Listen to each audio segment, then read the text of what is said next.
Hahanguin natin ang mabuting balita sa Ebanghelyo ni San Marcos, Kabanatang 9, mga talatang 30 hanggang 37. Noong panahong iyon, sina Jesus at ang kanyang mga alagad ay nagdaan ng Galilea. Ayaw ni Jesus na malaman ito ng mga tao sapagkat tinuturuan niya ang kanyang mga alagad. Sinabi niya, ang anak ng tao ay pagkakanulo at papatayin, ngunit muling mabubuhay sa ikatlong araw. Hindi nila nauunawaan ang sinabi niya, ngunit natatakot naman silang magtanong sa kanya. At dumating sila sa Capernaum, nang sila'y nasa bahay na, tinanong ni Jesus ang kanyang mga alagad, ano ba ang pinagtatalunan ninyo sa daan? Hindi sila kumibo sapagkat ang pinagtatalunan nila ay kung sino sa kanila ang pinakadakila. Naupo si Jesus, tinawag ang 12 at sinabi, ang sino mang nagnanais maging una ay dapat maging huli sa lahat, maging lingkod ng lahat. Tinawag niya ang isang maliit na bata at pinatayo sa harapan nila. Pagkatapos kinalong niya ito at sinabi, ang sino mang tumanggap sa isang maliit na batang tulad nito, alang-alang sa akin, ay tumatanggap sa akin. At sino mang tumanggap sa akin, hindi ako ang kanyang tinatanggap, kundi ang nagsugo sa akin. Pagpalain po ng Diyos ang pagkabasa ng kanyang mabuting balita. At dumating sila sa Capernaum, nang sila'y nasa bahay na, tinanong ni Jesus ang kanyang mga alagad, ano ba ang pinagtatalunan ninyo sa daan? Alam naman natin na ang ating Panginoon ay nagpapahiwatig na ng kanyang nalalapit na kamatayan at yung kanyang hirap na daranasin o daraanan. Sa kabila ng lahat ng iyon, ang mga alagad ay nagtalo-talo at ang kanilang pinagtatalunan ay kung sino ba ang dakila sa kanilang 12. Imbis na makadilamhati, imbis na i-comfort, aluin ang ating Panginoon, ang kanilang iniisip ay pangsariling kadakilaan, pangsariling pedestal, pangsariling kasikatan, ni hindi man lamang nila ma-comfort ang ating Panginoon at damayan, bigyan ng mga nakaka-encourage na mga pananalita or mga salita ng Diyos na pwedeng makapagpalakas sa Kanya.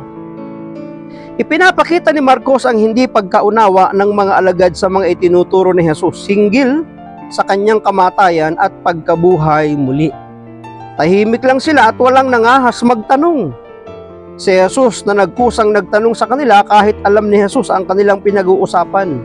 Importante ang magtanong kung gusto mong maging malinaw. Yan ang isang malaking suliranin din sa mga buhay naglilingkod. Kapag may dumating na isang balita, isang kwento, isang report, isang sumbong, hindi na nagagawang magtanong para bigyan ng linaw yung issue or yung usapin or yung sumbong at report.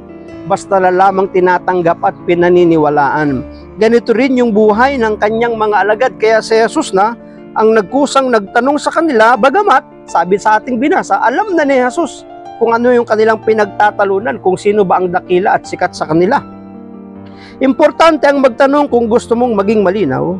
Sabi ng nanay ko, ito'y patotoo ng isang sumulat. Sabi ng nanay ko, hindi masama ang magtanong, lalo na hinggil sa pananampalataya. Ang paglago at pagpapalalim ng pananampalataya ay nagsisimula rin sa mga panloob na pagpupunyagi, sa pagdududa at mga katanungan. Pero hindi dapat manatili sa pagdududa lang gaya ng mga alagad.